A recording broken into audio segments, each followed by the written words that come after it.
법인 전환 타이밍에 가장 많이 받는 질문이 순수익이 얼마일 때 법인 전환을 해야 되나요? 라고 질문들을 하시는데요. 이 내용에 있어서 정답이 없어요. 그런데 기준은 분명히 있다는 거죠.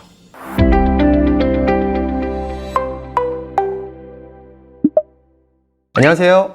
유일한 기업 전략의 최종훈입니다. 주변에서 이제 보면 유튜브 수익이 월 500만 원을 넘거나 쇼핑몰 매출이 억 단위로 나오기 시작한 대표님들을 제가 많이 봤었는데요. 이분들이 가장 많이 고민하시는 게 법인 전환을 해야 하나? 라는 이제 생각들을 많이 하시던데요. 대부분 생각만 하고 법인 전환을 안 하는 이유가 나는 성실신고 대상자가 아니기 때문에 굳이 해야 되나? 제조업은 성실신고 대상자가 되려면 7억 5천만 원의 매출이 넘어가야 되고, 도소매업은 15억이 넘어가야 성실신고가 되다 보니까 그 전이라고 하면은 나는 법인 전환에 대해서 전혀 상관없는 거 아니야? 라는 생각들을 정말 많이들 하시더라고요. 이런 대표님들이 종합소득세 고지서 받고서 정말 후회들을 많이 하세요.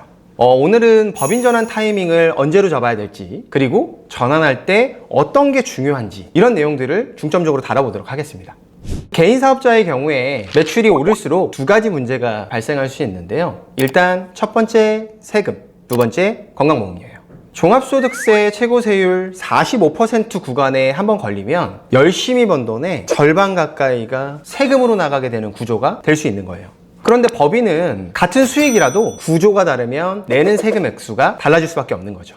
매출이 커질수록 개인 사업자의 구조는 세금 부담이 레버리지처럼 커질 수 있어요. 그러면 법인 전환 타이밍에 가장 많이 받는 질문이 순수익이 얼마일 때 법인 전환을 해야 되나요? 라고 질문들을 하시는데요. 이 내용에 있어서 정답이 없어요. 그런데 기준은 분명히 있다는 거죠. 일반적으로 연순수익이 1억 원을 넘기 시작하면 법인 전환을 진지하게 검토해야 되는 시점이 된다라고 생각하시면 돼요. 여기서 주의할 점이 매출 1억이 아니고요. 순수익 1억이에요. 매출이 10억이어도 순수익이 5천, 3천 이런 개인 사업자들 같은 경우에는 기존에 하시던 개인 사업자가 유리할 수 있어요. 연순수익 1억 이상이 된다라고 하면 법인 전환을 적극적으로 검토를 해야 돼요.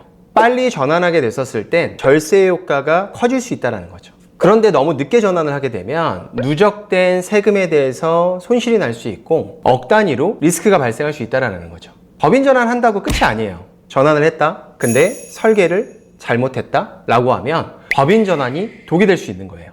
법인 전환을 한 대표님들이 가장 많이 하는 실수가 대표자 급여를 너무 낮게 설정하는 경우들이 많아요. 급여가 낮으면 나중에 배당할 때 세금 폭탄으로 돌아올 수 있어요. 또 하나 놓치지 말아야 될 게 영업권 평가라는 게 있어요. 유튜버 분들이나 인플루언서들 같은 경우는 채널의 가치나 쇼핑몰의 브랜드를 정당하게 평가를 받아서 법인에 양도를 할 수 있는데요. 대표님은 세금을 크게 덜 내면서 합법적으로 목돈을 챙겨갈 수 있어요. 그러면 많은 분들이 법인 만들면 세금 얼마나 줄어요? 이 질문에 저희가 답을 하려고 하면 수익 구조를 확인해야 됩니다. 수익이 어디서 들어오는지, 비용 처리는 어떻게 하고 있는지, 세금은 얼마를 내고 있는지, 이런 걸 파악하는 게 수익 구조 진단이에요. 그걸 한 다음에 법인으로 전환을 하게 되면 세금이 얼마가 달라지고 이로 인해서 절세 효과가 어떻게 될 것인지, 이 시뮬레이션을 저희가 체크해 드리는 거죠. 현황도 모르는 상태에서 절세 효과부터 계산하면 숫자가 정확하게 나올 수가 없어요. 반드시 진단 먼저 해야 되고요. 그 진단을 한 걸 토대로 법인 설립 순으로 가야 돼요. 제가 사례 하나를 얘기하자면 기존에 개인 사업자를 갖고 계셨던 대표님이셨어요. 쇼핑몰을 운영하는데 정말 특이 케이스이기는 했습니다. 매출액이 100억이었어요. 개인 사업자인데 매출액이 100억이다? 아니 왜 전환을 하지 않았지? 무엇 때문에? 여러 가지 이유들이 많이 있었어요. 세금적 측면에서 대한 것도 있었었고요. 온라인 쇼핑몰이다 보니까 각종 플랫폼에 입점되어 있어서 그 구조를 정리하는 거에 있어서 시기가 해야지 하면서 놓쳐졌었던 케이스였습니다. 이 케이스에 또 법인을 전환하기 위해서 신규 법인을 갖고 있었어요. 근데 그 신규 법인 또한 설립한 지가 2년이 넘었었던 법인이었었던 거죠.